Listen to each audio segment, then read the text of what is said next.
Report. This is Jason J. Lewis, the voice of Superman on Justice League Action. This is Mark Waid, writer of Superman Birthright. And you're listening to the Krypton Report. And you're listening to Krypton Report. Up in the sky, look! It's a bird! It's a plane! It's the Krypton Report! The All Things Kryptonian podcast, including Superman and Supergirl. We discuss games, movies, cartoons, TV shows, and comics. Find us on Facebook, Instagram, YouTube, and Twitter. It's a bird! It's a plane! It's Supergirl! And for all of you Amazon.com shoppers, go to SouthgateMediaGroup.com. There's an Amazon login portal there, and just do your shopping. And portions of your shopping go to help support Southgate Media. Welcome to the Krypton Report, the early morning Kryptonian, all things Krypton podcast. It is I, your host, Superman of Blue, Tyler, and with me, my ever faithful Superman of Red. Say hello, my fellow morning traveler. Hello. Hey, James. And with us... Early morning. And with us, I guess this makes this episode the Last Son of Krypton Report podcast. We have Connor from the House of L from the Last Sons of Krypton Report. Or the Last Sons of Krypton. We just combined it. Hey. Yeah. Thanks very much for having me on, guys. Of course. Always. This is kind of a cool episode. We're just kind of just talking like things to do, more to record during our time of home isolation and solitude. And I was I've just been bored and miserable, and I'm like, hey, let's see if James and Tyler want to chat. Always up for chatting, and we decided on an issue that we've been wanting to review for a while, and it's a perfect time as any. But Action Comics 252. And guys, what's significant about Action Comics 252? Well, it's the first appearance of Metallo. It is. And also the first appearance of Supergirl. Yes, that's the big one.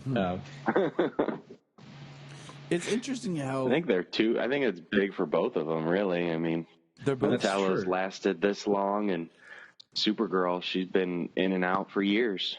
But she's big these days since she's had a show for 6 seasons.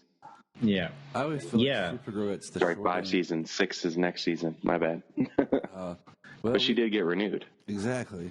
I always feel like Supergirl is kind of the short end of the stick with comics sometimes because they have her, then they take her out, and they put her back, and her books run for short arcs, and they do like tragic stories with her.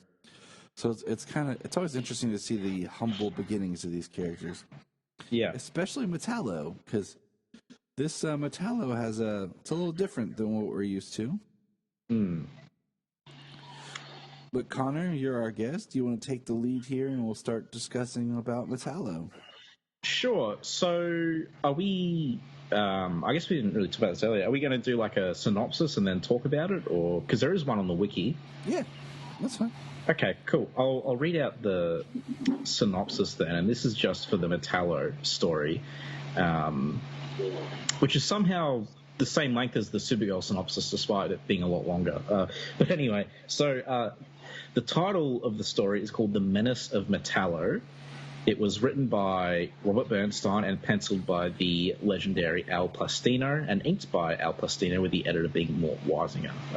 So John Corbin is an unscrupulous reporter that works in the Metropolis area. Aside from his mustache, Corbin is practically the splitting image of Superman. While driving his car, Corbin gets into a terrible accident and is nearly killed. His broken body is taken to the laboratory of Professor Veidt, who replaces Corbin's falling limbs with a super strong metallic alloy. He replaces his heart with a surrogate pump made of uranium and covers the endoskeleton with a foam latex sheath resembling human skin. The operation is a success, but soon after, Professor Vale suffers from a mild stroke. Dubbed Metallo, Corbin begins his new life, a life of crime. Metallo's uranium heart will only last for 1 day before it needs to be replaced, so Metallo begins to breaking into various facilities to steal more uranium. Whenever he feels his uranium store is running low, Metallo becomes weak and dizzy. Corbin gets a job at the Daily Planet and begins courting Lois Lane. Lois is enamored with Corbin due to his physical resemblance to Superman, a fact that invariably irritates Clark Kent. Professor Vale, meanwhile, discovers that green kryptonite can work just as effectively at powering Metallo as uranium, but with the added benefit that it would no longer need to be recharged. Metallo steals a kryptonite rock from a local exhibition hall and has Vale implanted into his chest. Metallo learns that the kryptonite can also destroy Superman, and certain that Superman will likely try to arrest him for his recent crimes, Metallo decides to use the power of his kryptonite heart to strike the first blow against the Man of Steel. He baits a trap for Superman, but Superman manages to avoid exposure to kryptonite and pursues Metallo. He chases him back to Lois Lane's apartment when suddenly Metallo begins to feel weak. What neither Vale or Metallo realize is that the kryptonite had been used to power his heart was actually fake. It was nothing more than an ordinary rock painted green to resemble kryptonite. Unable to recharge himself, Metallo falls over dead from a heart attack. So the synopsis wasn't actually 100% accurate, but it was close enough. He does die at the end, which I find quite amusing. Especially Superman's pun that he gives at the very end. Yeah. No, Inspector, he was dead wrong. Oh, that's Superman. I mean, right? I thought this was pretty interesting. Kind of making a joke of a villain's death. Doesn't seem very Superman, does it? It doesn't, but it does happen all the time back in the good old days. I remember, I think there's a lot of villains. I think Lex Luthor's first appearance, he pretty much died at the end. But they always come back when they're deemed like popular, I guess. But Metallo's like a bit deader than most first villain appearances because like his body's just there. He doesn't disappear in an explosion or anything. Well, what I think is interesting about Metallo straight up from this first appearance is, over time, Metallo's become, when you think of Metallo, he's John Corbin, blonde, military man. Yeah. And I remember watching Smallville, and they brought him in, and he was a reporter. Yeah, they kept this sort of origin. And I was like, oh, that's odd. And then I learned that was his origin. Yeah. And I was like, wow, like, that's pretty, like, that's really cool. Like, you think about, because we always, like, my first introduction to the character I can remember is Superman the Animated Series. Yeah. With the Malcolm McDowell. Yeah. Yeah. Mm-hmm. Yeah, that was my first introduction to the character. The animated series, his little stint on Lois and Clark. Then, of course, Brian Austin Green on Smallville. This is actually the first time I've read his first appearance. I didn't know it was in 252 as well with Supergirl. Yeah. But just the story, the uranium heart lasting a day, him crashing and the scientists finding him that has this experimental procedure that will save his life and turn him into a somewhat of a cyborg, a robot. But how he automatically is just he has the strength and the ability to deflect bullets, and how he just basically straight turns to a life of crime. Yeah, I guess. Man, he's just not a very good person.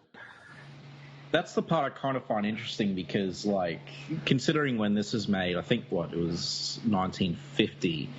No, 59. Okay, so the comics code wasn't as strict, but it was still there, so it's like the fact that he has to get uranium every 24 hours to survive is actually, like, a pretty justifiable excuse for stealing uranium. Yes. He's just fighting for survival, but they have to make him bad because otherwise he would be too sympathetic for a villain, I think. The story starts off with him saying that, like, he killed someone but made it look like a suicide, just so it lets you know that this guy's super bad, to begin with. So, and that's generally the way it is with Metallo. He's more tragic sometimes, I guess, like especially the military kind of stuff. But I also like the idea of we don't really have any reporters that are supervillains. Yeah. But I think the military thing is also really good, so I like both kind of versions. Yeah, I mean, say they're mostly sleazy. He's a villain, and then now you got Robinson Good as the Red Cloud. Yeah, that's true. We do have her. Although she's not really a villain anymore, I think. I'm not sure. Yeah, the last time I saw her, she kind of she didn't. She yeah, she had the opportunity to kill Superman or whatever, and she kind of went against Lex and Leviathan and didn't do what she was supposed to do. Just a minor plug. We have covered all of that on LSK if people want to listen to me get really exhausted with that whole arc. Well, they're in, what are they in? Issue... crap, what are they? What issue just came out? And 1000 and... oh, man. 121, maybe? I think so. Yeah, 121. So she showed up in in issue 1 and still don't even know where she came from in issue 21. Talk about dragging it out. Yeah, I thought the arc that introduced her was good, like 1001 to 1006. Mm-hmm. I thought that was good, but it's kind of been downhill from there. And I don't like the idea of her turning into like not a villain. No, it was similar with the Rogolzar thing. Like, it's interesting for the first handful of issues, and then it just tried to build, and they just, but without giving answers, just kind of stretched it out. Yeah, the Rogolzar thing, I will never forget how mishandled that was, and how he just seemed to stop caring about it after the first 6 issues. And apparently he pawns off that plot line to Supergirl. Yep. So if you want to find out all the answers, you have to read Supergirl. So just reading Superman, I was so confused when all of a sudden it went, oh, blah, blah, blah, this, Jor-El was killed all of a sudden again, and Rogolzar. Yeah, I picked up the first trade of World Killers or Killer of Worlds, I forget the name of it. I picked up the first trade of the Supergirl stuff, where it picked up right after when she goes off world to discover the plot behind it. And there was nothing in the Superman titles that really indicated that that's what was happening. So I didn't actually know it was really being covered in Supergirl. Yep. You know, so I guess I got screwed. Yeah, I decided to follow when it all started, because after Action 1000, I started picking up individual issues, and I just started picking up anything with a Kryptonian in it. So. Right. Or for the most part, you know, Superman, Action, Supergirl, Young Justice. Yeah. So. Yeah, I heard Young Justice is not bad. No, his Young Justice isn't bad. He's definitely putting a bit more focus in the Wonder Comics line that they've got going on over there with his Young Justice and his character Naomi. And I remember when Naomi showed up in Action and everything else stopped to a screeching halt, so he could show her off. Yeah, and they plugged her in. Yep, she's in Action. They plugged her into Young Justice, and all of it, kind of everything he was doing had to come together to keep her there.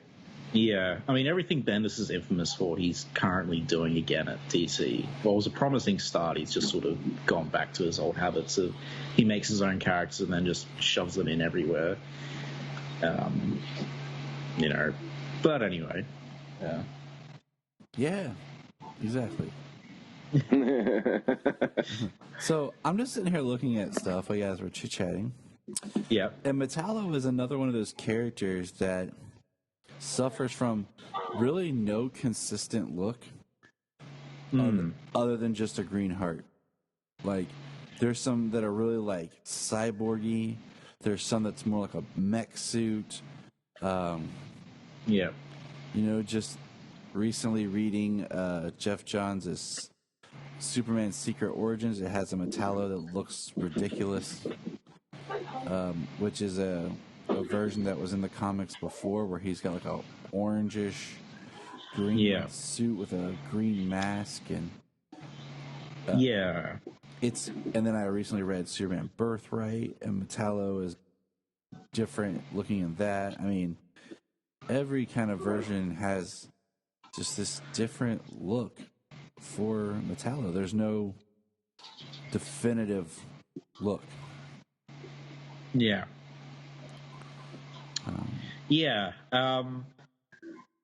I guess that's one of John's things. Is he's in love with particular versions of stuff, so he'll always shove it in there. And I'm guessing he was very infatuated with the early Metallo, which is why he just brought it back. But generally, I feel like he's like a Terminator-looking thing. Yeah. Like, I think if you think Metallo, that's probably the first thing that's going to pop to most people's minds if they know about Metallo. I think that's the closest we have to a definitive version, but we don't really have one. Not like, other villains like Bizarro or Mr. McSpitlick, who generally have one distinct look. Yeah. And every time I think of Metallo, I think of the endoskeleton. Yeah. I think more like the animated series style, because even like live action versions of Metallo, like we have John Corbin, but you were talking about sympathetic. I think that's definitely the Smallville version, because he was on several episodes and has more of a story. The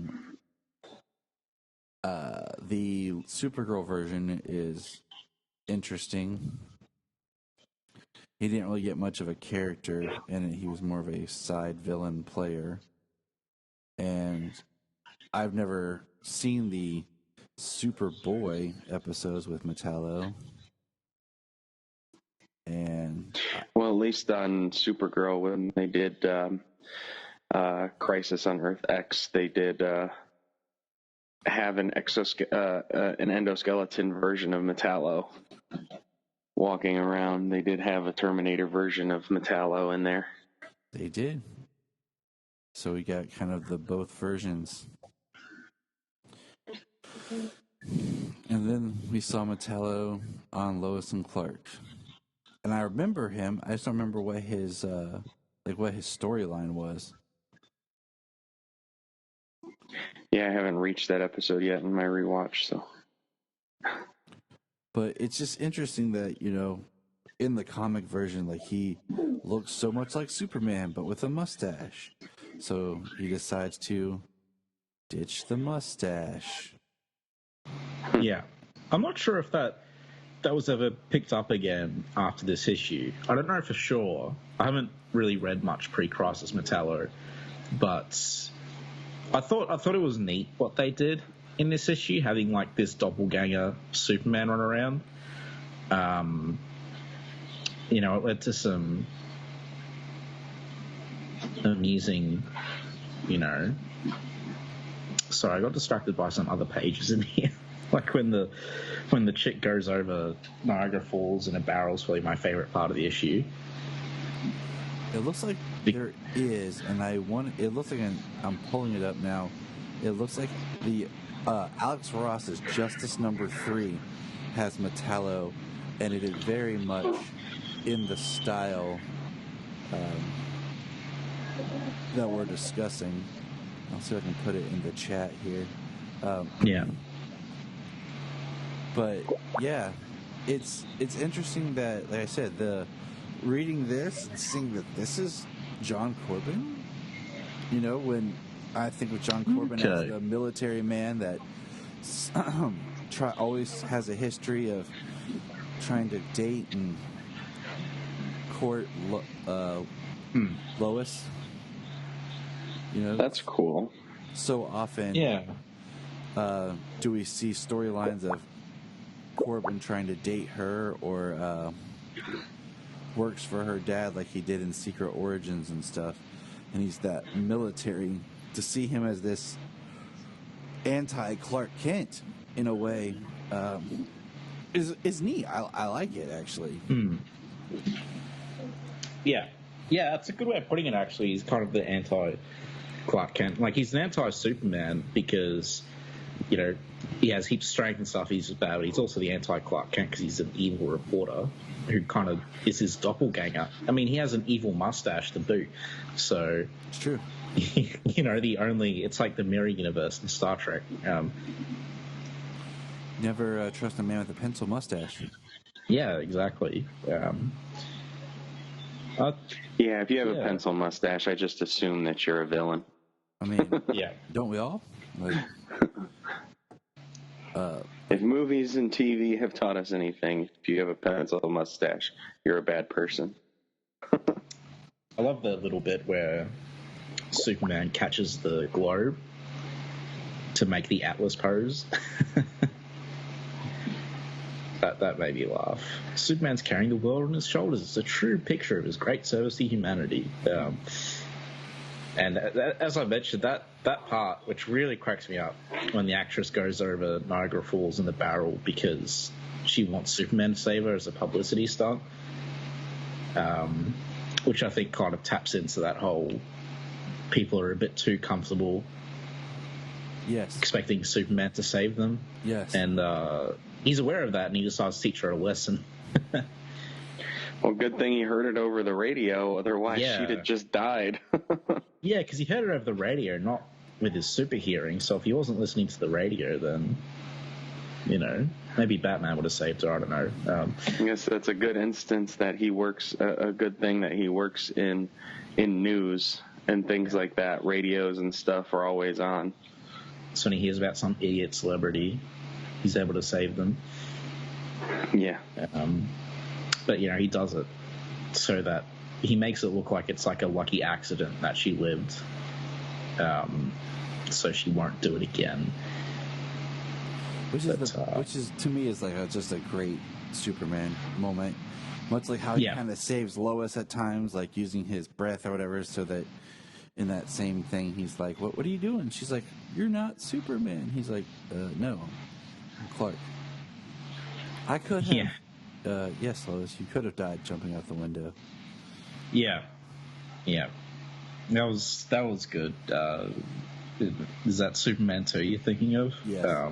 The Donna cut where because I thought, remember the original cut, she's like in the river, and Superman's kind of like, well, Clark's kind of like using his heat vision to bring logs down to her.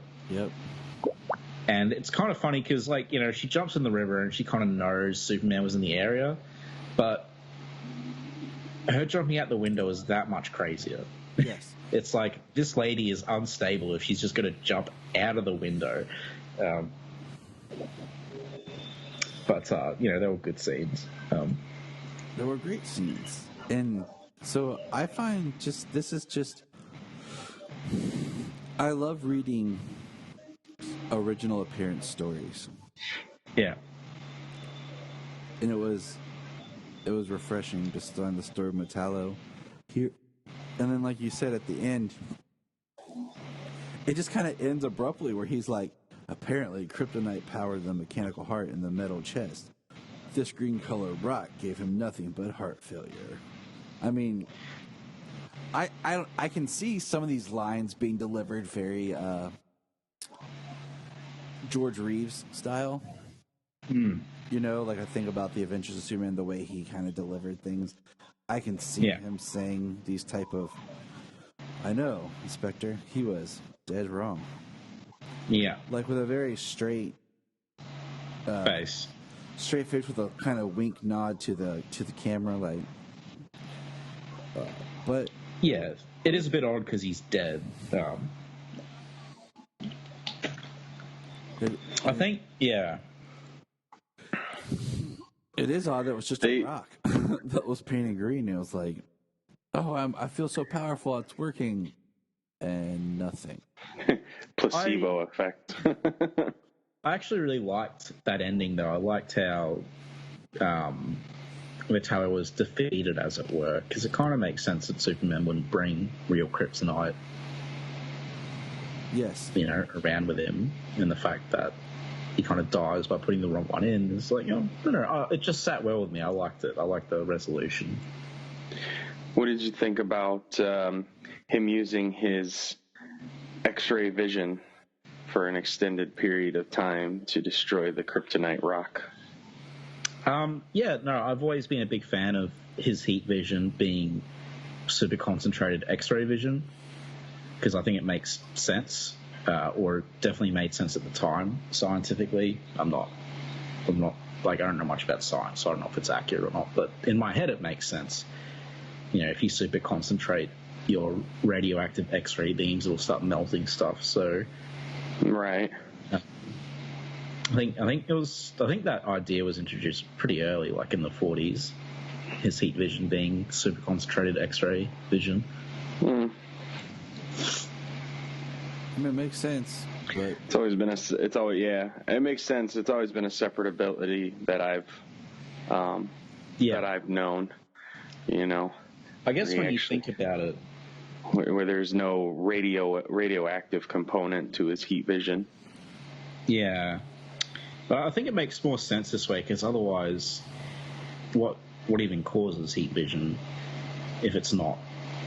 You know what I mean? Maybe I'm just forgetting an explanation. Well, later the heat vision is like his body heating up and the energy being released that's right. From his eyes, from his cells. Because you have like the two versions. You have the like the Smallville, where it comes out very much like heat waves. Yeah. You see in Smallville and Superman Returns more compared to like the straight like laser eyes that we see in everything else. Yeah. So I mean, I think for a long while, heat vision was pretty much invisible to other people. You only physically saw it when it was like a super concentrated, heavy burst, which I think kind of started around late pre-crisis. I'm not sure, but I remember it being invisible most of the time to human eyes. So that wraps up the Metallo story. And then this issue has another story. It's got three stories in the middle. Or three stories. We're going to kind of skip over the middle story. Yeah. And James, do you want to tell them why we're skipping the middle story? I mean, I didn't read it, but it's called Kongorilla, which I know I looked at in an older issue, one of the other issues that LSK has covered, and there was a Kongorilla in that, and I read that one, and so I saw this come up. I was like, I don't know. I think I'm gonna skip that one. Yeah. Thank goodness it's only 6 pages. The Menace of Metallo is the largest portion of this issue. Yeah, and this is 6 pages, and then we got and then we got our first appearance of Supergirl here in the back, which is 8 pages. Which is what we're going to talk about next. Because first of all, the Kongorilla threw me, because when I was reading, I totally forgot it was in there. Plus, I forgot this character, this story. I have no context for this discussion. It's much more interesting for the first appearance of 2 Superman legacy characters than a random gorilla. This isn't the hold on, welcome to Last Sons of Kongorilla here. Okay? Yeah. Kongorilla has no affiliation with Krypton. He wasn't like, he escaped Krypton and overthrew Gorilla City. He's not even, Kongorilla doesn't become Titano. Yeah. Yeah, Action Comics has had better backup features, that's for sure. I mean, obviously, Zatara's pretty famous, and he was originally in Action Comics #1. Yeah. So, I would rather read a Zatara backup story than a Congarilla, because as James said, the one we did on LSK wasn't spectacular. But we covered it. Well, at least Zatara has a long-reaching history in DC when it comes to that. I mean, Action Comics #1, Zatara is still talked about and involved in stories, and his daughter Zatanna is there, and she's a major player. Very big. Yeah. So he's had long-reaching effects. I don't think Congarilla has had any connections to Gorilla City or Grodd or what's the other one? Salazar. Yeah. I think Congarilla was big when he was coming out, though. And he has popped up.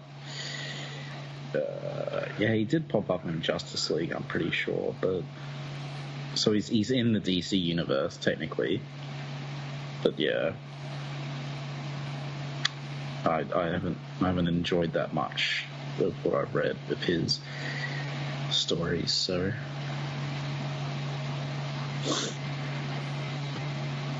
I'm doing a quick Wikipedia search of Congarilla here.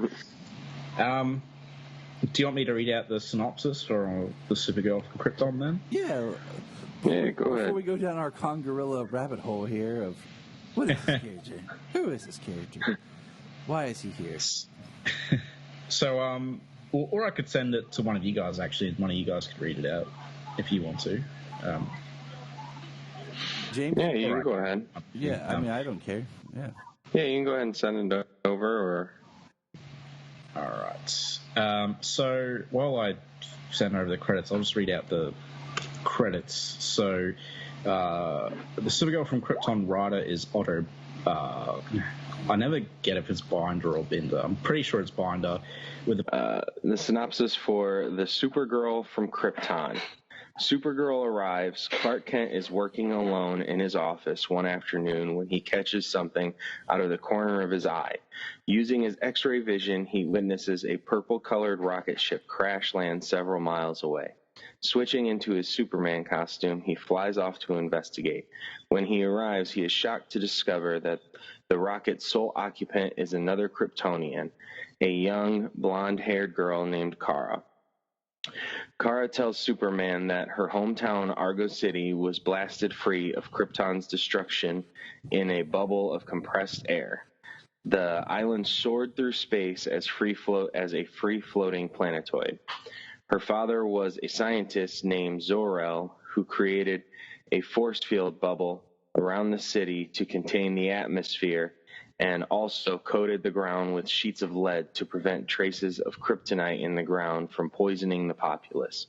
Years later, when Kara was a teenager, a meteor shower in space penetrated the air bubble and tore through the lead shielding. In order to save his daughter from kryptonite poisoning, Zor-El designed a spaceship to rocket her away from the city. His wife learned of the existence of Earth and its Kryptonian hero, Superman. They chose to send Kara to Earth so that she can be with one of her own. Superman realizes that Kara's father, Zor-El, was the brother of his own father, making the two of them cousins. He is elated to find another Kryptonian, but remorseful for the fact that, like he, Kara is now an orphan. Supergirl's alter ego, Superman cannot take charge of Kara because he needs to protect his own secret identity. However, he flies her to the nearby town of Midvale and registers her at the Midvale orphanage. He provides her with a brown pigtailed wig, and Kara chooses the name Linda Lee as her new Earth name. Superman promises to train Kara in her new superpowers, stating that this Supergirl will become his new secret weapon against fighting crime. After Superman leaves, Kara settles in at the orphanage. She begins testing her new powers by cleaning her room with super breath and fixing a bent iron bed leg with super strength. She cannot wait for her first official adventure as Supergirl. It's like a very thick summary. That's very detailed. It's almost as much as the issue itself. Yeah, It pretty much gives all the details of the issue itself. I do it's as like big as the Metallo one. I do like this cover. It's a very iconic cover of her Yeah. flying out of the rocket and Superman, descending down. Yeah. It was Kurt Swan and Al Pacino who did the cover. Yeah. Did you find an author? I did not find an author when I was looking this up. Oh, for the Supergirl from Krypton? Yeah. Yeah, Otto Binder created Supergirl and did that story, I believe. See, that's what I thought, but I couldn't find it for sure. Yeah. I mean, it's very much a story that's it just sets up a new character, and she gets her own backup feature the next issue, I believe. So she has an ongoing series within Action Comics after this. I mean, yeah, it was Otto Binder. It's very interesting because the first page is, you got the great, scroll at the top telling the story, and it just kind of quickly, look, I'm Supergirl, and I'm real, and very, Clark sitting in his office this is a job for Superman. And he goes to investigate the rocket, and he opens it up, and boom! Don't worry, Superman. I'm alive without a scratch. The writing is so surface. Oh, it's very basic. Why not? Even compared to the Metallo story, it's I'm not saying it's a bad thing. No, it's not. It's just how if we were writing comics, if you were writing this story today, the first 2 pages just right here, that would be almost an entire issue. It just gets right to the point, really. They want to introduce this new character, and they want to smack it out in 8 pages. So they pretty much it's like a big info dump, really, at the start. It is, because then she's the last panel of her is Superman says, Kara says, Kara, however we want to say it here. This is in print. We don't know how it was pronounced. She says, I am also from the planet Krypton. And he's like, that's impossible. The planet exploded. She's like, let me tell you my story. And the next, pages is her story, which it's very fascinating. They discuss how a chunk of the planet survived, how they had their food machine, and there was the part started turning into kryptonite, so they covered it with lead. But then meteor showers over time started puncturing the lead, so they used their super space telescope to look and found Superman on Earth. Well, it was awfully nice and convenient that their lead factories came on that chunk of the planet with them. Yeah. I mean, they even had lead as a material. The fact that they had the technology to build the rocket to send her and not, anyone else, or save the chunk of planet. Yeah, there's also the fact that, a huge city just blew away in a chunk very luckily when Krypton exploded, which I'm sure is why that the origin's been changed, obviously. I'm a leaf on the wind. I mean, Supergirl, she suffers from reboots and a lot where, even the animated series that we're all familiar with, she wasn't Kara Zor-El in the animated series. And then No, the Argo was actually a sister planet on that. Yeah. And they were like Kryptonian-like beings, but they weren't Krypton. But she's not Kryptonian. Yeah, very similar to Mon-El, but at the same time, she was more Kryptonian than the Mon-El character was. She was Kara in Z on there. Yeah. And, her mom says, I'll make you a suit like Superman's so he'll know you're a girl from Krypton. And they send her off. And she says, my father, my mother, all the people are dying. I'm an orphan of space now. And then this is where we have our like the next page is Kara like telling Superman I just think this is hilarious. He says, my father sent me here as an infant. I never knew all this. My father, Jor-El. She's like, Jor-El? My father's name was Zor-El. Your father's brother. Great Scott. We're cousins. I have never heard Superman say Great Scott as much as I have in this issue. Oh, really? No, you say it all the time. Because this is like the first, like I had read this before, but this was the first one I had read of this era. Okay. Years ago. Yeah. So when I was reading this last night, I just was kind of chuckling to myself, like remembering like my first impressions, because all I could think about was like Back to the Future. Great Scott. Yeah. Great Scott. Yeah. And the look on his face that they draw when he says, Great Scott, and you're my cousin. It's almost like he lifts his hand off her shoulder. It's like he backs off like, okay, hold on. Let me rethink this. Awesome. I finally meet someone else from my own planet. It's a girl. Awesome. And she's my cousin. I got family, but dang. Yeah. No. Was incest a thing on Krypton? It is It on must Earth. have been, because otherwise they would have reproduced the Kryptonian race. So, but yeah, I mean, I think it's a nice enough story. It has. Whenever I read this story, I always have in my mind the tragic ending this story really has with Crisis on Infinite Earths,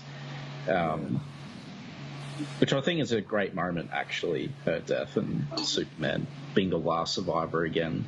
But see, with this story, and we'll get there soon, we're almost done wrapping up the story, but I do think it's interesting just how immediately, because at this point the Kents are dead, right? I'm trying to remember. Yeah. My post-crisis, I'm a little fuzzy, or pre-crisis.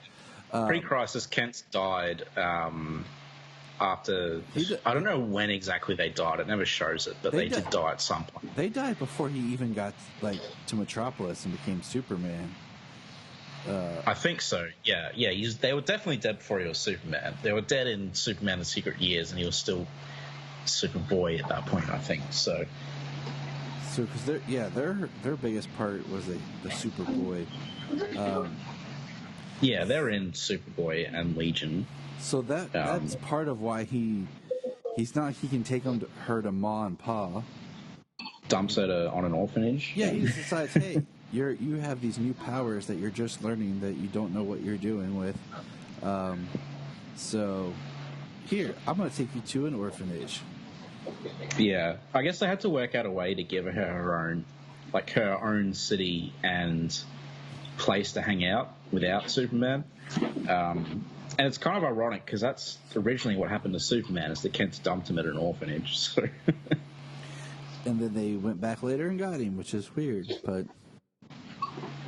Yeah, I guess it's because they only had a certain amount of pages in Action Comics 1, so they wrote him being dumped at the orphanage, and then with Superman 1, they're like, oh, we can expand this a bit, let's have the Kents pick him back up from the orphanage. But they couldn't get rid of the orphanage part, so...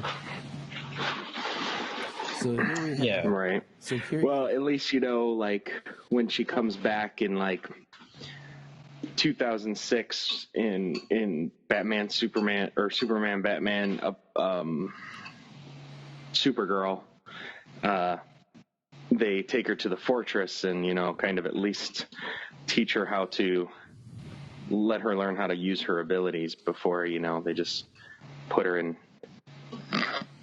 with innocent people and who could potentially be harmed by her lack of control of her abilities. I mean, this is brief even for the time. yeah. I mean, yeah, it's a lot. I mean, if you look at it, it's what, 2-page introduction, 2-page backstory, 2-page deciding what to do, and then Superman exits, and it's like 2 pages of her in the orphanage of what to do. Like, so I love that. Like, this is one thing I always like about female superheroes is when they use like a wig to change their image. Like, either I think it's like just like one of the best things they can do for a mask to add to their costume. But in this, she doesn't put on glasses, but she puts on a brown wig. And I just think it's great. And he's like, "You choose an Earth name," and she's like, "Linda Lee." And I love this. Or as good as any. And he's in Superman's mind. Lana Lang was my first girlfriend when I was Superboy. Lois Lane replaced her when I became Superman. By sheer coincidence, she picks the same initials of LL. That struck me as a bit odd that he drew the love interest parallels, considering Lex Luthor was also LL. I think Laurie Lamaris came out around the same month, actually, so that probably... But, like, yeah, he's getting Lex Luthor and the significant LLs in his life. Yeah, quite a few of them. Yeah. But, like, I like this story. Like, it's great. It's small, it's charming, but, like... you compare this to other stories of the time, the longer ones, and they generally try to justify everything with, like, science and stuff, and they go into detail, whereas this story is kind of the opposite, where they kind of just sort of gloss over everything. And to me, this story just feels... It doesn't really feel like... It feels more like an editorial story where it's like, hey, just write a few pages to introduce this character so we can give her an ongoing in this book. Yeah. We want a Superman for girls, which is, like, literally why she was created. And then they threw together this 8-page story to, like, sort of be like, oh, this is who she is, and now she's in this town doing stuff, and Superman will probably pop in once in a while. But, yeah, this was like an ad, really, for her ongoing. It feels like the kind of story that sums up, like, something that was written just as a tease to introduce a character, or, like, the kind of, story that you would get, like, if you were buying, like, an action figure. Yeah. You would get, like, a little comic to tell their story. Yeah. To introduce you, and then you would, like, it was written specifically for that. Like, oh, here's a quick summary of the character. It feels very much like that type of a story. Yeah. And then, like, on the last page here, like, she's flying around Midvale, and she finds the Superman movie poster of Superboy. Like, now showing old-time films, the history of Superboy in Smallville. Definitely, that pre-crisis Superboy story, which I'm not a super huge fan of. I wasn't until I read The Secret Years, because that clearly established his development from Superboy into Superman. I don't know. I just have always been the idea of just him, stepping up and becoming Superman instead of this gradual... Because I feel like if he was Superboy in Smallville, you can work backwards and figure out who he is. Like, okay, so Superboy was in Metropolis, or in Smallville growing up. All these coincidences happen. Now he's in Metropolis. All these coincidences. Clark Kent seems to be around. Let me start piecing things together here. Yeah. Yeah, I mean, the Superboy thing is, it's never been, like, my favorite part. Like, honestly, in the later issues here that Bendis has done, part of my, what I've really enjoyed is that John Kent as Superboy, is responsible for the idea of the United Planets and for inspiring the Legion, and he's the one who goes to the future. I thought that was kind of a nice way to give that part of Superman's story to him. Maybe not that B part. Maybe not that B Superman's story. I feel like you could do the same thing, but like have Superman inspire the Legion instead of Superboy, instead of kind of just stealing a chunk of Superman's history and giving it to John, because I just felt like that was kind of undeserved. like the, you know, it was not undeserved, but not earned from a storytelling perspective. Like the only reason he earned it is because he's Superman's son. Well, they also did, kind of skip 7 years of his life. Yeah, Had to age him up from a 10-year-old to a 17-year-old overnight. Yeah. So. Yeah, I mean, Clark as Superboy is not part of my ideal thing, but like obviously it was very successful, and they are good comics, actually. But obviously, in terms of the modern era and like trying to tell like the perfect ideal Superman story, Superboy doesn't really fit in there. But I do think they made it work quite well with the Secret Years, because his transition from Superboy to Superman, involved certain decisions that Superboy couldn't really make. But yeah, and that's like one of the things I don't like about Secret Origins. One of the many, many, many things I don't like about it is how Johns just brought Superboy back because Johns liked reading Superboy when he grew up. Like that whole story is just like Johns likes things when he was 10, so he's just going to make them the canonical Superman origin story, and it's too bad. If you disagree, he didn't write it as a good story. He just put in what he liked. Sorry, I had to get that off. No. Yeah, I mean, and now it's probably just it's just the time that I grew up and what I've read, and I've read a lot more modern comics than I have anything from prior to pre-crisis.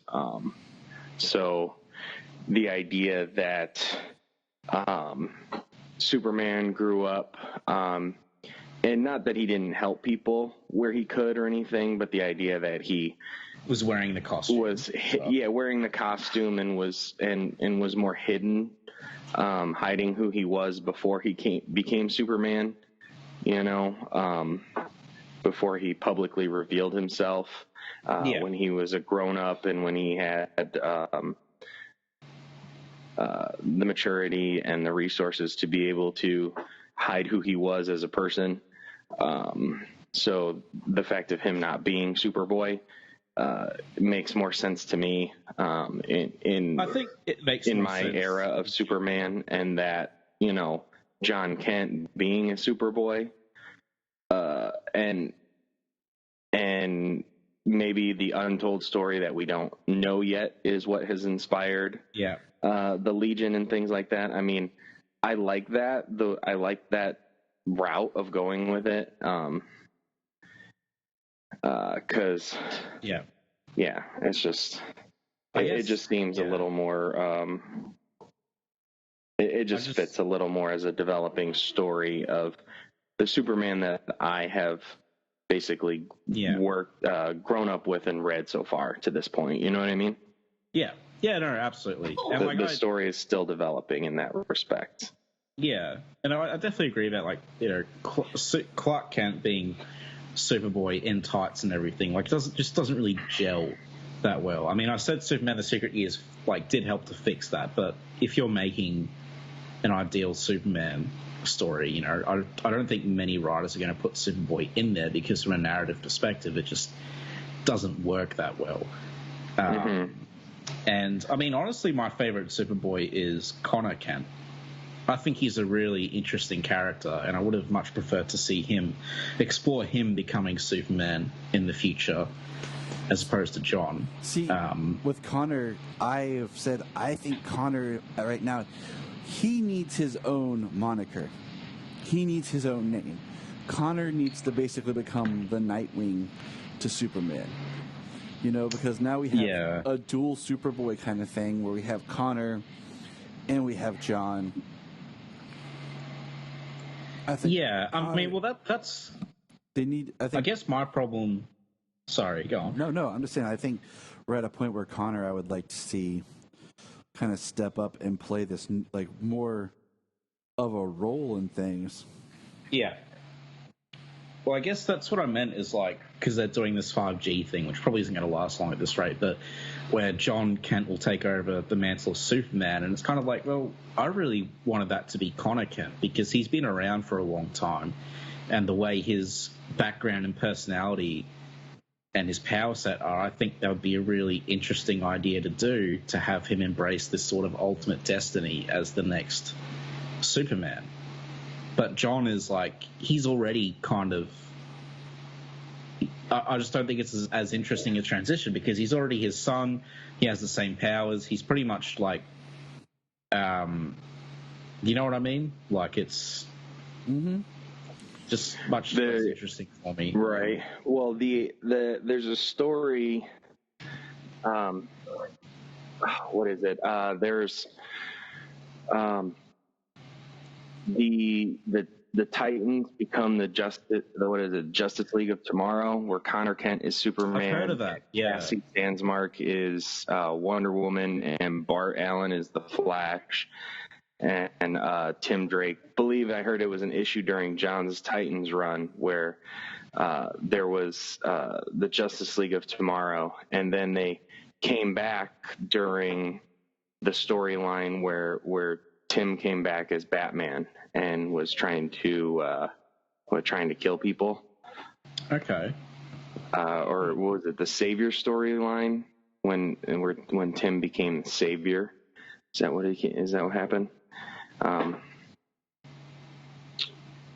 I vaguely trying to remember during that. Rebirth what it was. Like, I remember hearing about that, but I didn't read it. So I haven't gone back to read. I haven't found, because I want to read the John's Titans run. I haven't gone back to that yet and found the issue.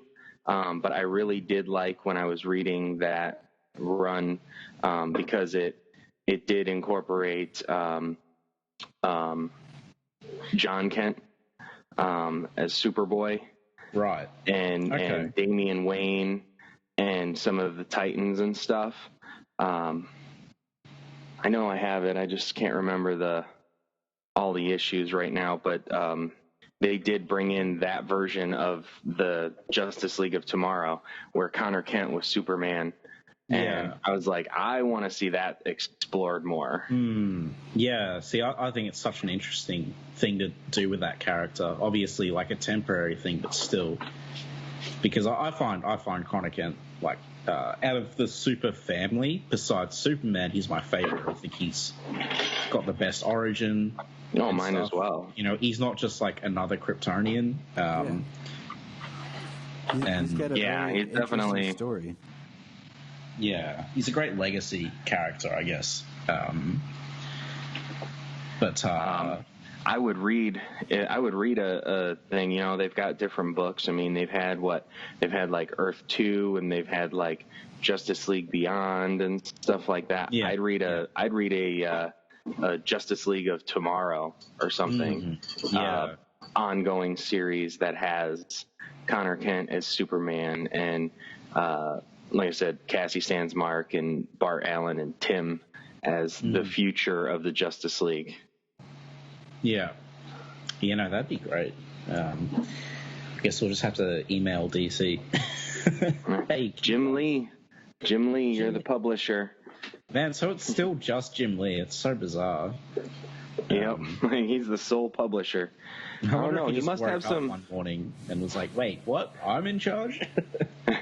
I don't know. He must have some really serious ideas. Like if he's going to be like the sole publisher, and he was involved in like getting Ezra Miller on the Flash for on Crisis, like, and for the movies and stuff. Like he's going to be like the DC Kevin Feige of the movies and the comics. Like.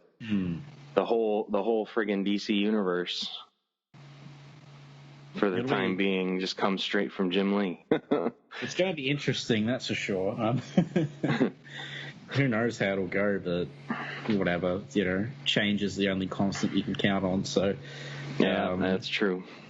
Yeah. You know, it's funny, going back to the sort of origins, like I grew up with pre-Crisis Superman, you know, like my favorite era is the Bronze Age, like the 70s and 80s before Burns reboot. Although I do love Burns reboot, but I grew up with like the 50s and 60s stories, and like my ideal Superman origin is like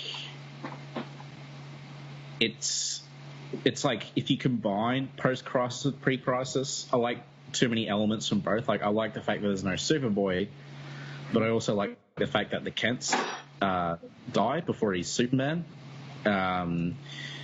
So I guess Grant Morrison's is actually really close. His New 52 origin was pretty much that, which I liked. So yeah, they did die in a car crash when he was off at prom. Yeah. Yeah. But Doomsday Clock retcon that. Yeah, thanks, Johns.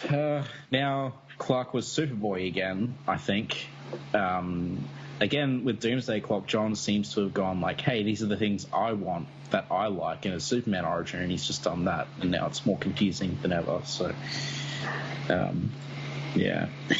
Well, like John's is great. Wasn't it basically that all the origins are valid because they were all experiments being done by Dr. Manhattan to see what Superman would do and how Clark is, and yeah, that is the aspect I liked, how he made everything canon or everything valid. I did like that.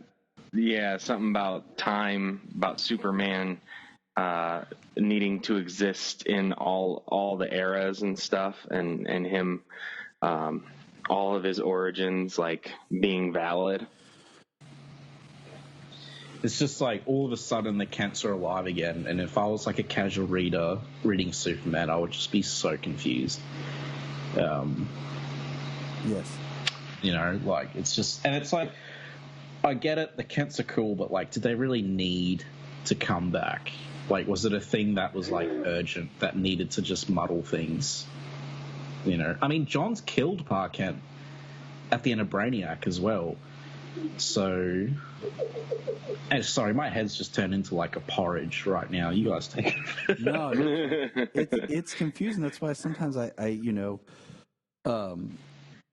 when I was younger, most of my Superman knowledge and stuff came from whatever I was able to watch, because yeah, it was harder to find comic shops. There wasn't really any a comic shop. There was a couple like grocery store type spinner rack things, and they had maybe what was new and stuff like that. So when I was younger, I remember of course Superman the movie, Pa Kent dies. Okay, all right, yeah, and then Lois and Clark the TV show. Hey, both Kents are alive, and that was and I'm like trying to wrap my head. And it didn't change. And I was like, hey, wait a minute, I thought he was supposed to be dead, because I didn't understand. Oh, right. You change things in different locations. And then, of course, I get the animated series. They're both alive, which I actually really love in the animated series. And then comes along later on down the line, Smallville. And even in Superboy, the TV series, they're both alive. So that would make sense. Other than in any kind of film version or anything, other than the George Reeves and the Kirk Allen, they both die in those. I think the mother's still alive in the George Reeves one. I'm sure. Hold on. She sees him off on the train, but his Eben, Pa Kent, dies. Yeah, Eben dies, and I think they both died in the Kirk Allen one. Because it's there.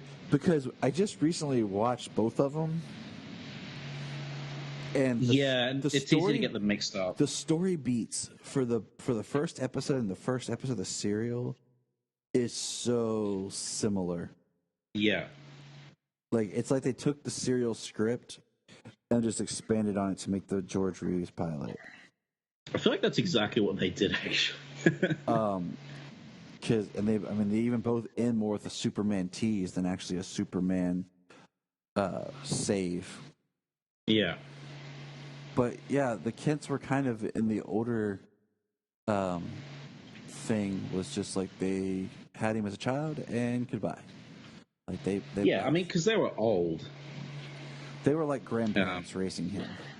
Yeah, so it kind of like in pre-Crisis, they just kind of died of natural causes, I think, before he was Superman. But they were still in all the Superboy stories, and they were good. They had like lots of personality and stuff. I really like. I think my favorite version of the Kents is in Lois and Clark. Like they feel like, I don't know, they're funny. They feel like people, especially Pa Kent cracks me up. Yes, they're not overly like dramatic. Yeah, they're not these like walking sages, that are just there. If Superman needs advice, he can go and they can give him like Gandhi level advice.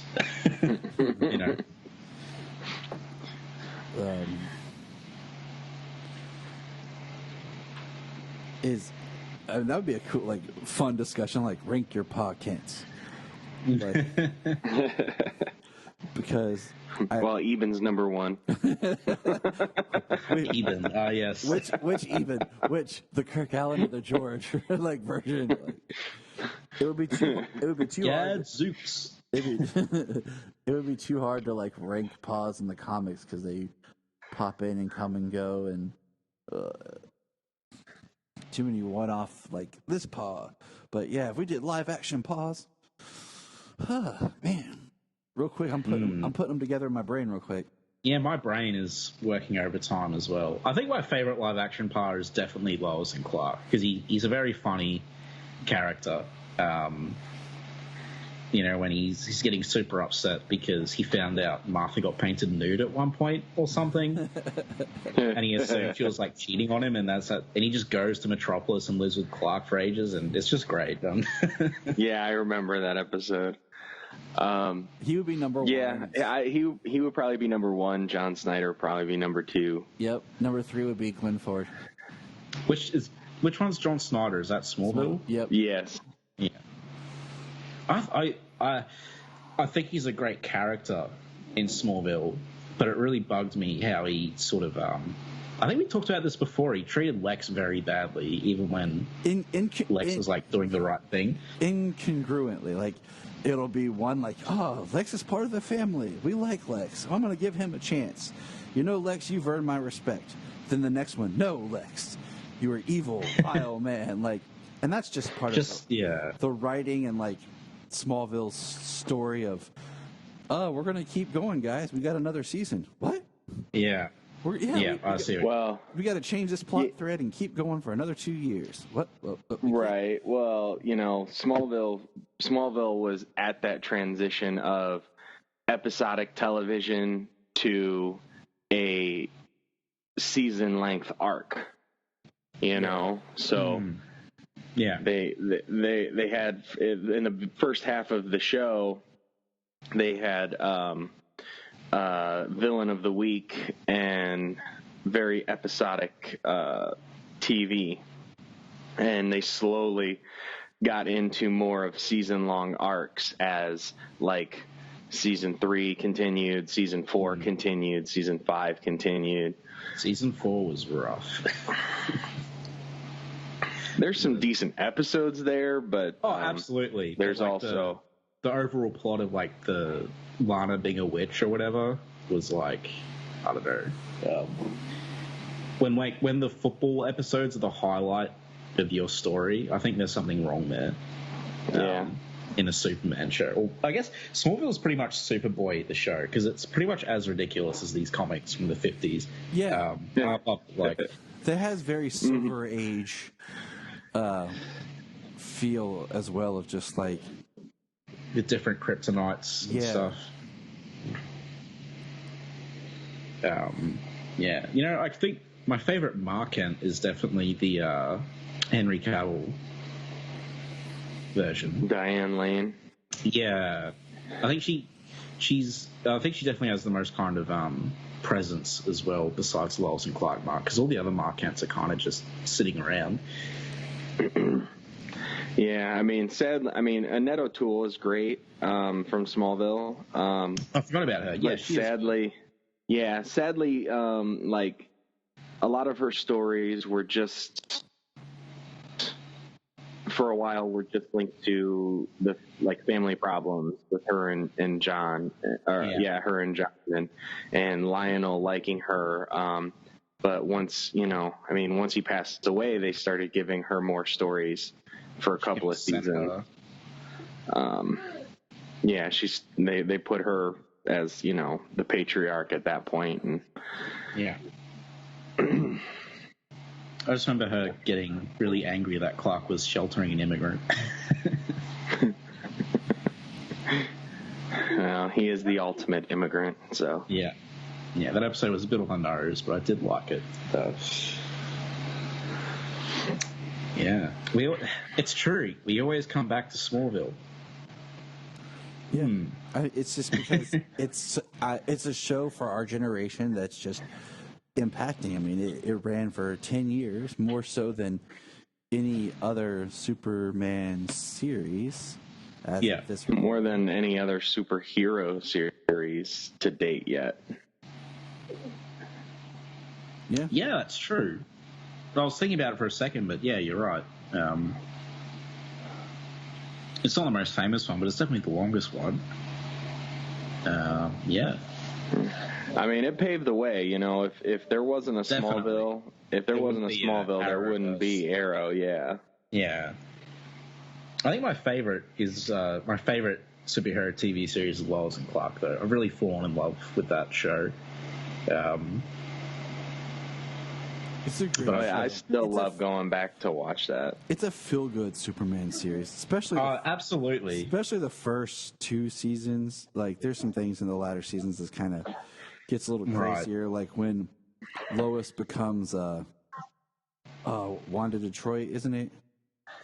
Like that whole little arc there kind of just bummed me.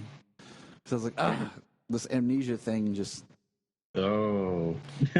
But with Ma Kent, yeah, I've been sitting here thinking. I was like, I think it really is when it comes down to Ma. It's just kind of a Ned O'Toole versus Diane Lane. I do like the mother from Lois and Clark, though. She's like that. She's like that mother. Like she's like the mother from Superman Earth 1.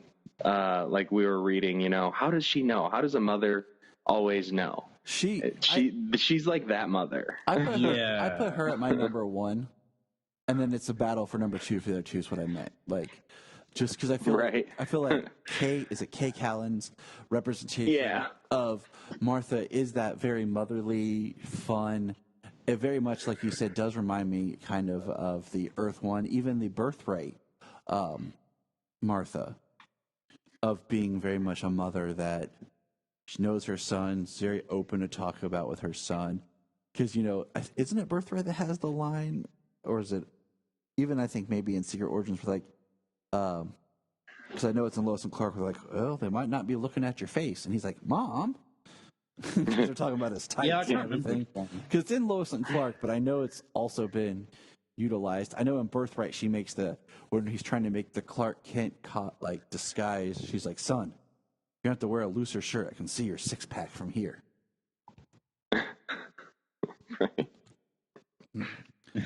So yeah. But I mean, other than those 3, like the Kents have always, I think, kind of been underserved, and until we got to the Lois and Clark era.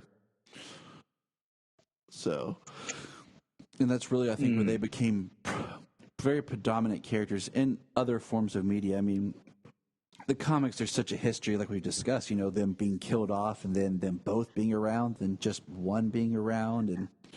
We have all all the reboots and all that kind of stuff. It gets kind of. I mean, if you think about it, the Kents were dead for 48 years, so they've still been dead for over half the time that Superman's been in publication. Yeah. But when they came back, then it just went crazy. Sometimes, one would die, then you know what I mean. But. I always thought simple. I always thought it'd be an interesting story to to go into what happened if Martha was the one that died. They always do Jonathan died. Yeah, they've never done that. I mean, they've done both, but they've never done just Martha. And then the kind of dynamic that Clark and Jonathan would have after that. I guess where could they possibly do it, really? Because they had their reboot, and Morrison killed them. Now they're both back. And then now they're both back. So there's no real, unless they kill off Martha at some point in the future, which would, I don't know. It would have to be farther down the line, or like a reboot of like a TV series or movie, or a new Elseworlds type tale. Yeah.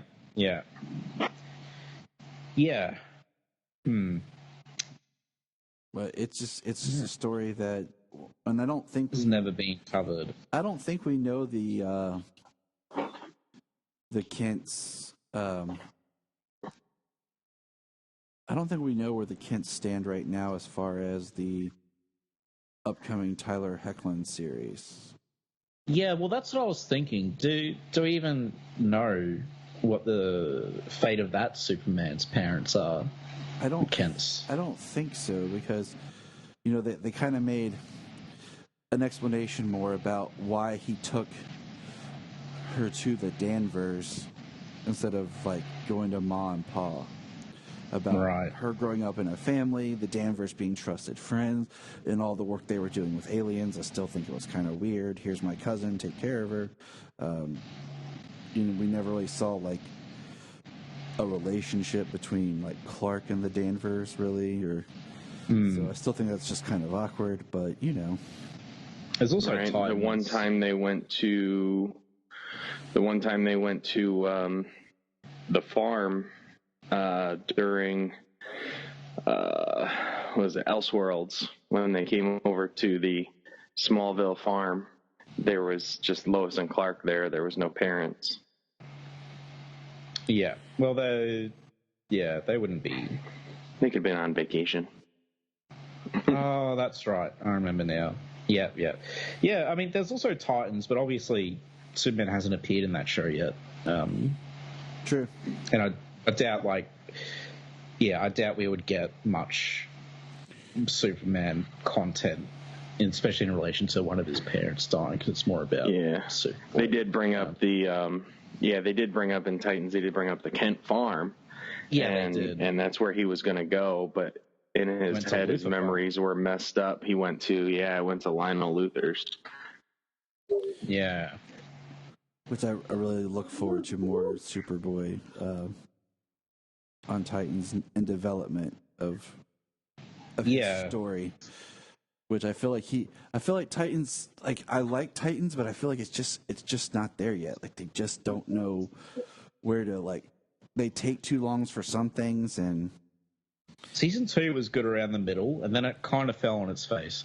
Like the fact that Superboy was standing there while Wonder Girl went and died. Oh yeah. I don't know. Carrying the thing, I was like, that was so awkward. If you would listen to our discussion on it, I said it feels like there was something lost in editing or something like that. Yeah, it's so jumbled because to me, it takes you out of it. Right. If I was going to do this, I would have had Superboy run up and save the people because he needs to redeem himself in front of people after what just happened.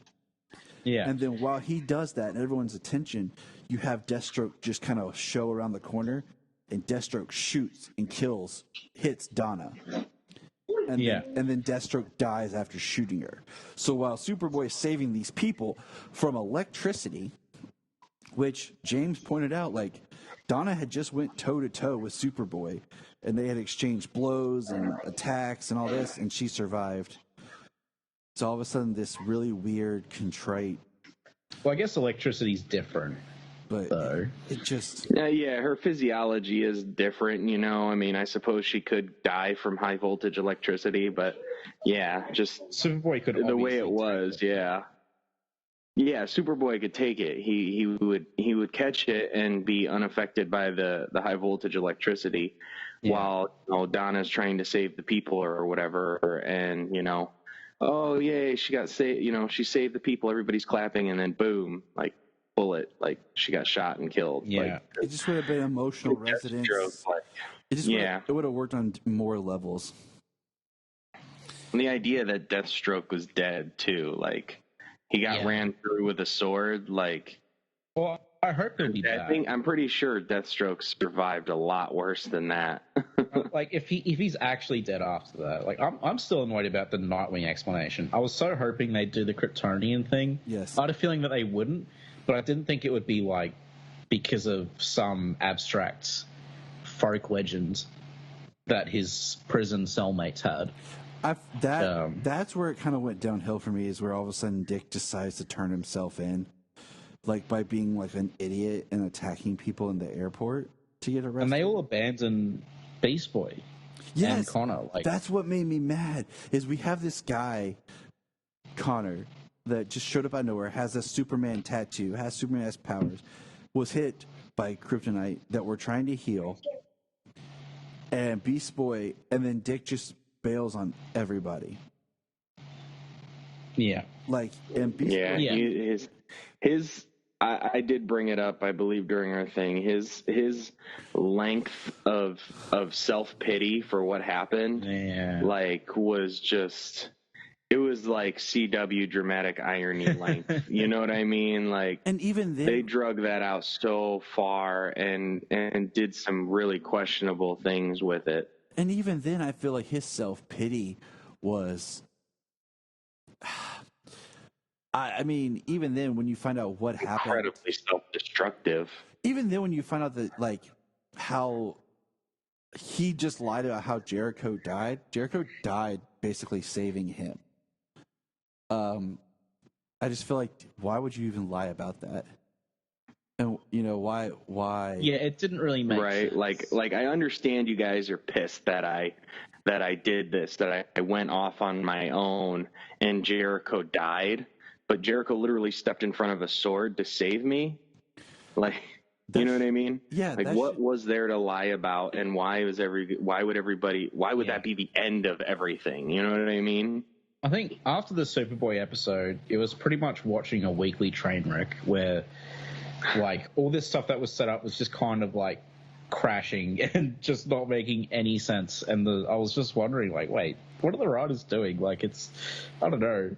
It was a very weird experience. I mean, I thought the episode... They imploded pretty hard. Yeah. Where, it's like, and Beast Boy, I mean, come on, like, he got tortured. He got the crap end, and then he tried to help Connor, but, Connor still is very child mind-like and, causes problems. Yeah. And that to me is where I just got angry, because I was like, this is just like Dick Grayson just being completely like the most selfish possible. But we did get the bat dance. So, I mean, I think honestly that makes it all worth it for me. Is that that made sense just because that was like Batman in Dick's mind. It wasn't actually Bruce physically there, but in my head, every time he's on screen, I just try to tell myself that that's Alfred. I like it better. The idea of that guy being Bruce is one thing. We only actually saw him be like a definitive Bruce Wayne, like in the first episode and the last episode, whereas the rest of it's questionable about what happened at the one part in the diner, but also other representations of him were how Dick had pictured him during all of this time. So, like, during all the problems he has, he blames Bruce for so much. Like, so Bruce seems like such this terrible person because that's how Dick views him. It turns out he's, like, not that bad. Yeah, he's not that person, but just everything that Dick had dealt with in his personal life and then growing up doing what he was doing, it kind of took its toll on him and, twisted him in a certain way. And now he's like finally gotten over that. But yeah, so in the first 2 seasons, like Batman is this almost villainous, ominous role character. Yeah. And it's all because it's how Dick sees him as such like this violent, uncaring character. I could never see Dick's vision of his perception of the future coming real now that we've actually seen Bruce. Yes. Like, he doesn't seem capable of that.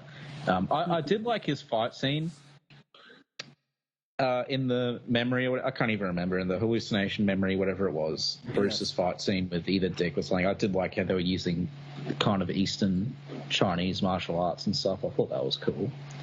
Because I wasn't really like sold on him as Batman, but when they used that fighting style for him, I could see it. It works for his kind of physicality.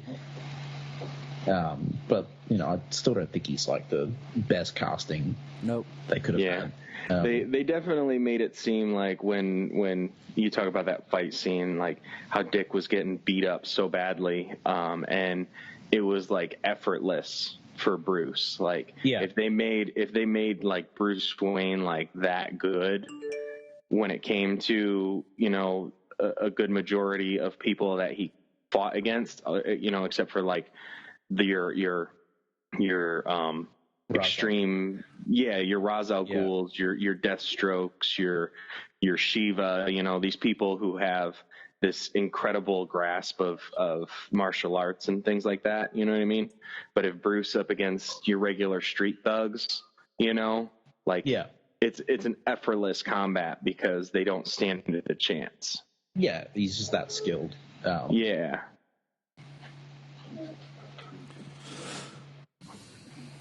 And Titans Season 3, we've heard nothing about if they filmed anything or we're going to film anything, because usually... It got renewed, though, didn't it? Yeah, it got renewed. Yeah. And we were supposed... usually we get like a trailer around Comic-Con that, like last year they dropped the trailer and then it premiered like a month later. Yeah. And usually we hear something around Comic-Con time. So I don't know. Like, they've been very quiet about it. At one point... I guess with everything going on... They were supposed to bring in, I had read the Batgirl, Barbara, was going to be in Season 3. I will say they do not need more characters. I think they're bloated right now. It just kind of depends if everybody comes back. That's true. I mean, they more characters in the sense of like more mentors, like Wonder Woman and Clark Kent being like minor characters, but I think no more main cast members unless people leave. Like technically Donna's dead. I think they can bring her back. I think that's the intention with Raven going to Themyscira. Yeah. But I mean, it would be interesting, kind of have like Raven's story in Themyscira for a partial time, an episode or two, and then but they definitely need to step up the costume fighting portion of the show. I understand that the second season kind of, they were like the characters were trying not to be the Titans, so they kind of, they were doing everything in street clothes, but that's over. This season they are the Titans again. You know what I mean? Like last season there were so little costumes when it came to the things they were doing, especially present day. I mean, that's one thing that we've said you can always count on the CW for. You're always going to get in costume superhero action. Unless it's Smallville. Well, unless it's Smallville. The Arrowverse, you can count on almost every episode, them being in costume. I mean, I guess Legends got away from that for a good while, too, but maybe mad. They were still in time period costumes and stuff like that, but you always see Supergirl in her suit. You always see the Flash. You always saw Arrow. They were always... You always see Black Lightning. Like, I mean, the costumes are there. the Titans, and they look good as well. Yeah, they look better than anything on the CW. Yeah, like the Wonder Girl costume, the Robin outfit. You know, they're all the other Robin outfit. Yeah, the other Robin. I actually really love the Wonder Girl. I thought it was like the best representation of what the comic, but also looked the most practical. And even Superboy, I mean, he looked just like Young Justice Superboy with the cargo pants and the boots and the t-shirt. Oh yeah, and people complaining it looks like too simple and stuff. I'm like, well, that's what it is. It's a t-shirt with jeans. But like, how do you spiff it up? It's perfect, you know. It's either jeans or cargo pants. That's the jeans is what he wears when he's off duty. The cargo pants is what he wears when he's on duty. That's Young Justice. Like, oh, he looks like a cosplayer, and I'm like, he needs the extra pockets. That's why he's the best super character to cosplay. Oh, totally. Or the New 52 jeans look, yeah. But Hawk and Dove, like I think they could take a step back in season 3. I feel like their story is kind of done. Like I feel like we've gotten a really good roller coaster. They had no reason to split up. You know, I feel like their time has been told. That they become not main characters for season 3. They pop in maybe an episode or something. Yeah. But I feel like they've done their part. It's time to really let Beast Boy and Connor and Raven step up, because like Raven's still got a lot of story to tell, because we know that what she's dealing with Trigon being basically imprisoned. Yeah, that never got that whole transition after Trigon was defeated was super weird, because all the Titans gave in to their desires, like all of them except Beast Boy. And in a lot of those visions, they killed each other. But after Trigon's defeated, they're all like really buddy with each other. I really wanted to say how odd that was. Like it felt so weird. Well, I mean Raven walked in and created this big old smoke screen and banished Trigon away, and then she walked out a year and a half older. Yeah. Thank you, editing.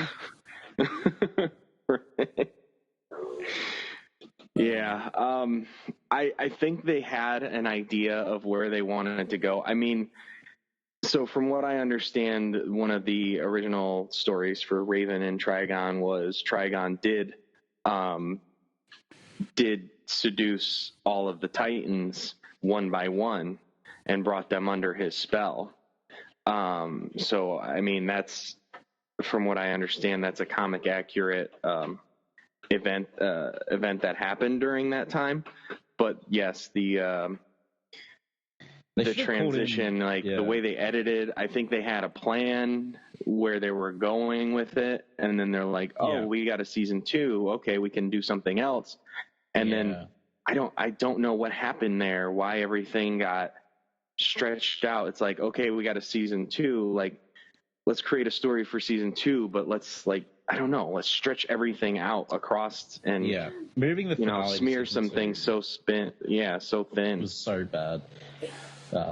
It just didn't work because there's I had the picture at one point in time that showed the more comic accurate Starfire costume and everything like that we were supposed to get, and none of that made it. Like they changed it. Right. I mean, so it happened so fast, the Trigon thing at the very end and at the beginning of the season. Like it happened so fast, but as season 2 progresses, she's still dealing with it. He's imprisoned. He's still with her and using her and things like that. So it's really not done. It seemed like it was so fast and so easy, but it's not over. It was so fast and easy for the other Titans. Like I get why Raven is still getting over it. All the other Titans, they all succumb to their dark, they all lost the willpower test and they all just got over it, like, immediately. Raven's the only one who's still not over it, and that just bugged me because they had to move on to the next plot line, I guess, and they all had to be friends really quick. So, they should have called Superman and Batman in because they have actually some self-control, so they probably wouldn't have given in to the, dark impulses. Well, one of the things I heard about, because I haven't read Wolfman and Perez's Titans run, one of the things that I did hear about, which the show is supposed to be heavily influenced by that, but you can see that they're pulling from a lot of different eras, is that it wasn't as much about like the costumed action and stuff like that as more about the friendship and the family interaction between the characters. And I mean, if that's the case, they're really using that heavily. And I don't know, maybe budget wise, it's easier to go with, but still. Well, it would be fine if they were doing that well. But I don't think they are. But I guess, we'll see what Season 3 holds. At least Doom Patrol's coming out soon. We know that Season 3 is supposed to have Blackfire. Oh, yay. The least interesting plot in Titans, in my opinion. I don't know if you guys are into the Starfire stuff, but I wasn't, really. No. Well, Anna Diop did great. I can say that. Yeah. She was great. The story is another thing. Yeah. The way, so I don't know. I think, and maybe it's because the way it seems like they're doing stuff on DC Universe is like these character arcs are not like what we're used to seeing. You know what I mean? Like there's a season character arc and each character achieves a new level every time. You know what I mean? Whereas on like the DC Universe, it's like the character arc is from the beginning, from where we start to when we finally reach an ending. You know what I mean? So it's not just because we're on a new season means the character's, in a new place. You know what I mean? Has the story brought the character to a new place yet? No. So we're going to that character is going to continue to develop until they get to that point, whether it's in season 2, season 3, or beyond. I guess we'll see. Nope, he's right. Well, they've definitely, in all the shows so far, they've definitely taken a different route when it comes to telling a story and developing the shows. It's different on DC Universe. It just is. You know what I mean? So it's not a standard. It's not a standard fare of what people are used to, and I think that's why some people like the way it goes, some people don't. I mean, I'm in the middle. I like stuff. There are stuff that I don't, and I'd say there's more that I like than that I don't, because I've really enjoyed them, and I can't wait for Doom Patrol season 2. I love Doom Patrol. That was a great show. It was, yeah. The character work in that show is far beyond anything else that's been on TV or DC Universe. Doom Patrol, out of all the DC shows, I think is definitely head and shoulders. Yeah.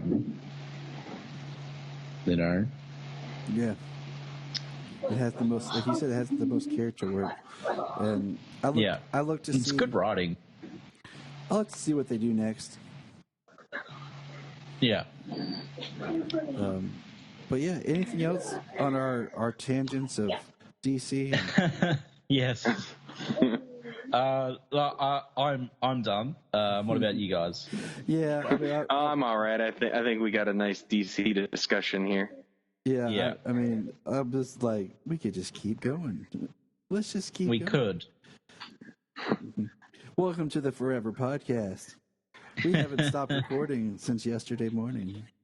There is no escape. Connor actually fell asleep for a few hours while James and I just kept talking. Then he woke up and went right back into it. Yeah. But all right, Connor, man, where can people find you? All right, so you can find me on, as mentioned before, I do a Superman podcast called Last Sons of Krypton, a Superman podcast. I do it with my co-host, Ray Zod, who's currently out for the count, unfortunately, but will be back next week to cover whatever happens to the Man of Tomorrow. And I am also on my Iron Fist podcast, Sons of the Dragon, the Immortal Iron Fist podcast.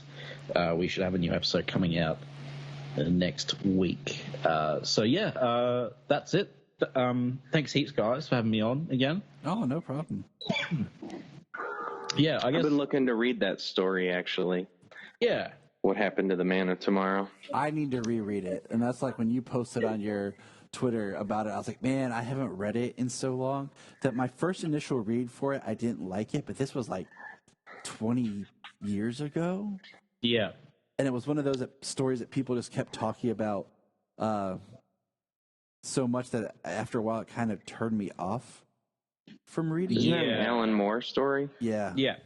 Yeah. I think personally, I haven't reread it yet, but I think it's Alan Moore's weakest Superman story. I think his other ones are much better. Especially for The Man Who Has Everything, which I think is like one of the greatest Superman stories ever told. I think it's much better than this. But yeah, no, if you guys reread it, make sure you send in some feedback because we'd love to discuss. I'll try to see if I can reread it this week, maybe Tuesday. Yeah, it's on my list. I actually wanted to read it before that's one of the ones I wanted to read before the debate as well. So I'm going to try and read that today. Cool. It's a couple of issues. Yeah, it's 2 issues. Mm-hmm. It's not super long. But